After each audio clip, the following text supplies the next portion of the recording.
حضرت ابن عباس رضی اللہ عنہ فرماتے ہیں کہ ایک مرتبہ حضرت جبرائیل علیہ السلام نبی کریم صلی اللہ علیہ وآلہ وسلم کے پاس بیٹھے تھے تو آپ صلی اللہ علیہ وسلم نے اوپر سے آواز سنی تو آپ صلی اللہ علیہ وآلہ وسلم نے اپنا سر مبارک اٹھایا۔ حضرت جبرائیل امین علیہ السلام نے عرض کیا، یہ آسمان کا وہ دروازہ کھولا گیا ہے جو آج کے علاوہ کبھی نہ کھولا گیا۔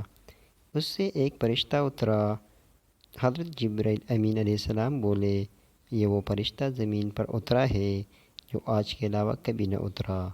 اس نے سلام کیا، پھر بولا، آپ خوش و خرم ہو ان دو نوروں سے جو آپ کو دیے گئے، جو آپ سے پہلے کبھی کسی کو نہ دیے گئے۔ سورہ فاتحہ اور سورہ بقرہ کی آخری آیت ہے۔ ان دونوں کا ایک حرف بھی آپ جب پڑھے گی، اللہ تعالیٰ آپ کو اس کا خصوصی اجر عطا فرمائے گا۔ حضرت ابو امامہ رضی اللہ عنہ فرماتے ہیں کہ میں نے رسول اللہ صلی اللہ علیہ وسلم کو فرماتے ہوئے سنا کہ قرآن پڑھا کرو کہ وہ قیامت کے دن اپنے پڑھنے والوں کا سفارشی بن کر آئے گا۔ دو چمکدار صورتیں یعنی سورہ بقرہ اور سورہ آل عمران پڑھا کرو، یہ دونوں قیامت کے دن یوں آئے گی جیسے بادلوں کے ٹکڑے یا صاحبان یا سب بستہ چڑیوں کی ٹولیاں ہیں، اپنے پڑھنے والوں کی طرف سے جھگڑے گی۔